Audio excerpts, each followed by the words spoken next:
দাঁতের সবচেয়ে শক্ত আবরণ হচ্ছে এনামেল। এই এনামেলও মাঝে মাঝে ফাটলের মতো দাগ দেখা যায়। এই দাগে যদি কোনো রকম উপসর্গ না থাকে, মানে আপনাদের যদি কোনো রকম সমস্যা না হয়, ঠান্ডা গরমে শিশির অনুভূতি বা দাঁতের রং পরিবর্তন হয়ে যাওয়া, দাঁতে ব্যথা করা, এই ধরনের কোনো সমস্যা না থাকলে এটির কোনো চিকিৎসার প্রয়োজন নেই। কিন্তু এটির যদি কোনো সমস্যা দেখা যায় তাহলে অবশ্যই আপনারা একজন বিডিএস পাস করা মুখ এবং দন্তরোগ বিশেষজ্ঞের কাছে গিয়ে দাঁতের চিকিৎসা করিয়ে নেবেন।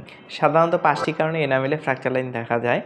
আমরা যদি শক্ত কোনো জিনিস কামড়াই, শক্ত কোনো জিনিস মানে আমরা অনেক সময় চিন্তায় পড়লে কলম কামড়াই বা শক্ত কোনো জিনিস মুখে নিয়ে কামড়াতে থাকি, এর ফলেও এনামেলে ফ্র্যাকচার লাইন দেখা দিতে পারে। বয়সজনিত কারণে এনামেলে ফ্র্যাকচার লাইন আসতে পারে, কারণ এনামেলের থিকনেস হচ্ছে 2 মিলিমিটার। এই 2 মিলিমিটার বয়সের সাথে সাথে ক্ষয়প্রাপ্ত হয় এবং এতে ফ্র্যাকচার লাইন দেখা যায়। দাঁতে আঘাত পেলে এনামেলে ফ্র্যাকচার লাইন দেখা দিতে পারে। এছাড়াও ব্রুক্সিজম মানে যারা রাত্রেবেলা দাঁত কিরবির করে তাদের দাঁতেও এনামেলে ফ্র্যাকচার লাইন দেখা দিতে পারে। আমরা যদি ঠান্ডা গরম খাবার পরপর খাই, এর ফলেও আমাদের দাঁতে ফ্র্যাকচার লাইন দেখা দিতে পারে। দাঁতের এনামেলে ফ্র্যাকচার লাইন দেখা দিলে আগেই তো বলেছি ভয়ের কিছু নেই, তবে সমস্যা দেখা দিলে আপনারা দ্রুত একজন বিডিএস পাস করা মুখ এবং দন্তরোগ বিশেষজ্ঞের কাছে গিয়ে আপনার সমস্যাটি সমাধান করে নেবেন। তো কোনো জিনিস চাবানোর ফলে আপনার দাঁতে ফ্র্যাকচার লাইন দেখা যায় তাহলে আপনি শক্ত খাবার এড়িয়ে চলবেন, এটি তো আমরা বলে দিই।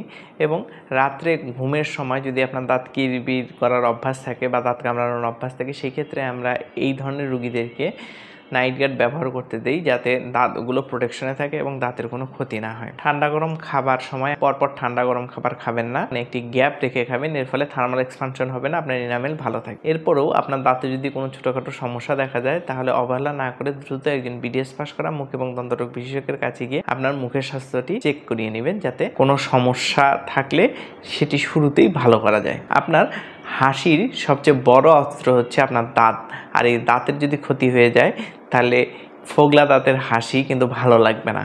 তাই সময় থাকতেই দাঁতের যত্ন নিন, সুস্থ থাকুন, ভালো থাকুন। আপনাদের এই সম্বন্ধে যদি কোনো প্রশ্ন থেকে থাকে তাহলে আমাদের ভিডিওর নিচে কমেন্ট সেকশনে আপনারা সেই প্রশ্নগুলো করে যেতে পারেন, আমরা চেষ্টা করব আপনাদের প্রশ্নের উত্তরগুলো দেওয়ার।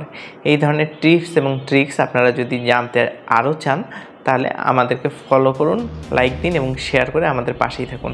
আমরা চেষ্টা করব প্রতি সপ্তাহে হলেও একটি করে নতুন করে টিপস আপনাদেরকে জানানোর জন্য। ভালো থাকবেন, সুস্থ থাকবেন, ধন্যবাদ।